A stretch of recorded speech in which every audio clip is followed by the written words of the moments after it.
विविध भारती पुणे ठळक बातम्या.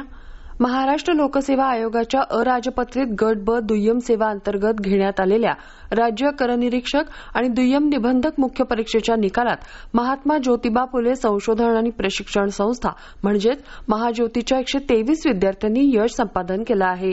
राज्य करनिरीक्षक पदाच्या एकूण 280 जागांपैकी 101 जागांवर तर दुय्यम निबंधक पदाच्या 84 जागांपैकी 22 जागांवर महाज्योतीचे विद्यार्थी आले आहेत.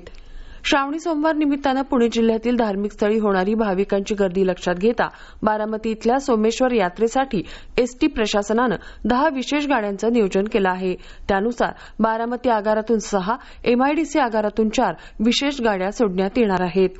पिंपरी चिंचवड महापालिकेच्या पर्यावरण विभागात प्रशासकीय कामकाज सुरळीतपणे आणि प्रभावीपणे चालण्यासाठी सहशहर अभियंता आणि कार्यकारी अभियंता पदांचा अतिरिक्त पदभार 2 अधिकाऱ्यांकडे सोपवण्यात आला आहे.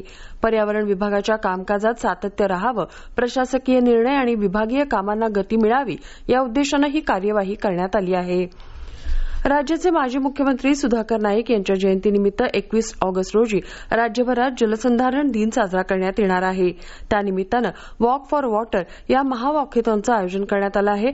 जलसंधारणाचं महत्त्व नागरिकांपर्यंत पोहोचवण्याच्या दृष्टीनं मृदा वाचवा, पाणी वाचवा आणि भविष्य वाचवा ही या उपक्रमाची संकल्पना आहे.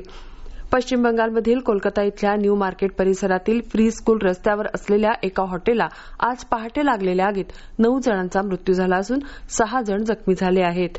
अग्निशमन दलाच्या मुख्यालयाला लागूनच असलेल्या या 5 मजली इमारतीच्या 3ऱ्या मजल्यावरून पहाटे 2च्या सुमारास धुराचे लोट यायला लागल्यामुळे आग लागल्याचं समजलं, अशी माहिती पोलीस सूत्रांनी दिली.